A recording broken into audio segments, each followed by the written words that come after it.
In the previous video you saw that R is also known as the language for statistical computing. Data is the center of any statistical analysis, so let me introduce you to some of R's fundamental data types, also called atomic vector types. Throughout our experiments, we will use the function class. This is a useful way to see what type of variable is. Let's head over to the console and start with true, in capital letters. True is a logical. That's also what class, true, tells us.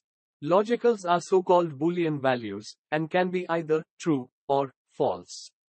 Well, actually, NA, to denote missing values, is also a logical, but I won't go into detail on that here. True and false can be abbreviated to T and F, respectively, as you can see here. However, I want to strongly encourage you to use the full versions, true and false.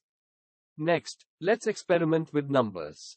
The values 2 and 2.5 are called numerics in R. You can perform all sorts of operations on them such as addition, subtraction, multiplication, division and many more. A special type of numeric is the integer. It is a way to represent natural numbers like 1 and 2. To specify that a number is integer, you can add a capital L to them. You don't see the difference between the integer 2 and the numeric 2 from the output. However, the class function reveals the difference. Instead of asking for the class of a variable, you can also use the is.functions to see whether variables are actually of a certain type. To see if a variable is a numeric, we can use the is.numeric function.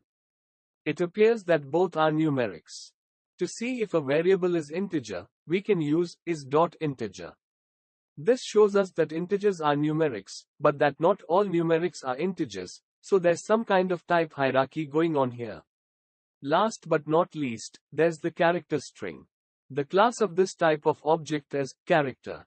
It's important to note that there are other data types in R, such as double for higher precision numerics, complex for handling complex numbers, and raw to store raw bytes. However, you will have tons of fun working with numerics, integers, logicals and characters in the remainder of this introductory course, so we'll leave these alone for now. There are cases in which you want to change the type of a variable to another one. How would that work? This is where coercion comes into play. By using the as.functions, one can coerce the type of a variable to another type. Many ways of transformation between types are possible. Have a look at these examples. The first command here coerces the logical true to a numeric. False, however, coerces to the numeric 0. We can also coerce numerics to characters. But what about the other way around?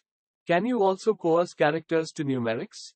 Sure you can. You can even convert this character string, 4.5, to an integer, but this implies some information loss, because you cannot keep the decimal part here.